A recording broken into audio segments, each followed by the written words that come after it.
कलयुग में मनुष्य की विचारधारा इससे भी गिरी हुई होगी।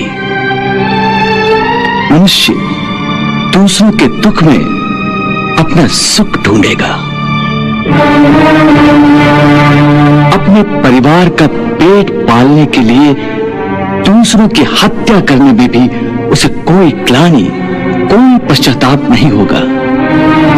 दूसरों के रक्त में सनी हुई रोटी वो स्वयं भी खाएगा और अपनी संतान। पूजा कभी पाप नहीं होती, और जो प्राणी भिन्न भिन्न देवताओं की पूजा करते हैं वो भी वास्तव में मेरी ही पूजा करते हैं, क्योंकि इस विश्व के कण कण में मैं ही समाया हुआ हूं। ज्ञानी जन अपने ज्ञान चक्षुओं से मुझे हर जगह, हर प्राणी के अंदर देख सकते हैं। एक विद्वान ब्राह्मण में भी मैं हूं, तो एक चांडाल के अंदर भी मैं हूं, गौ में भी मैं हूं, तो एक कुत्ते में भी मैं हूं, हाथी में भी मैं हूं, तो चूंटी में भी मैं हूं। अपने भक्त को मैं कभी बेसहारा नहीं छोड़ता, परंतु मनुष्य मेरी ओर देखे सहायता के लिए, मेरी ओर बढ़े तो मैं उसकी सहायता करूं ना। परंतु वो मेरी ओर बढ़ने के बजाय अपने अहंकार में डूबा रहता है, अपने बाहुबल के घमंड में पड़ा रहता है। वो तो इस भ्रम में पड़ा रहता है कि संसार में उससे बढ़कर कोई नहीं है। वो तो केवल अपनी बुद्धि और अपने बल पर ही भरोसा करता है।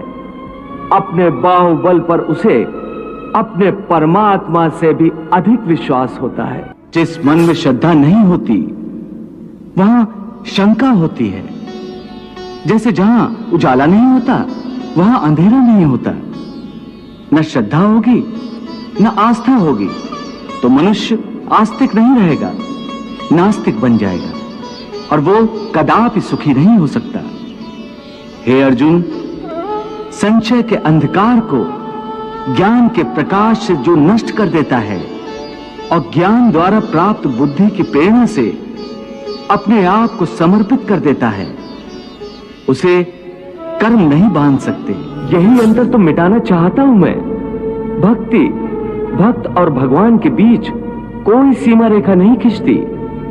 भक्ति तो भगवान और भक्त के बीच एक पवित्र रिश्ता है।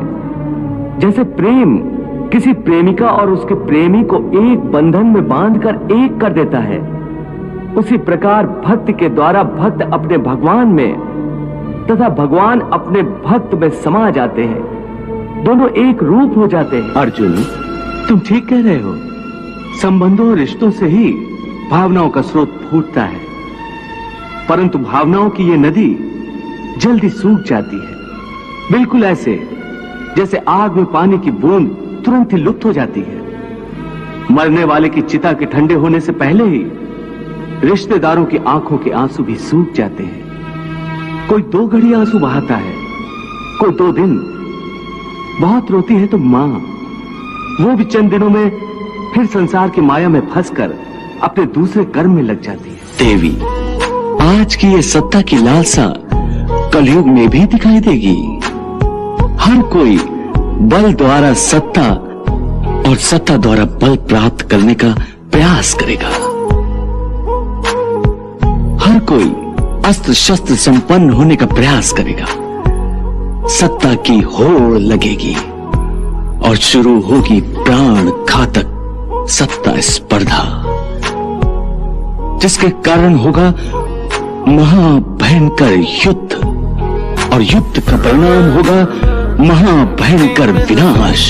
मैं मनुष्य से एक श्रद्धा के अतिरिक्त कुछ नहीं चाहता, कुछ नहीं मांगता। वो मेरे प्रति बड़े बड़े चढ़ावे न चढ़ाए। सोना, चांदी, घी, चंदन और पकवान के चढ़ावे मुझे नहीं चाहिए।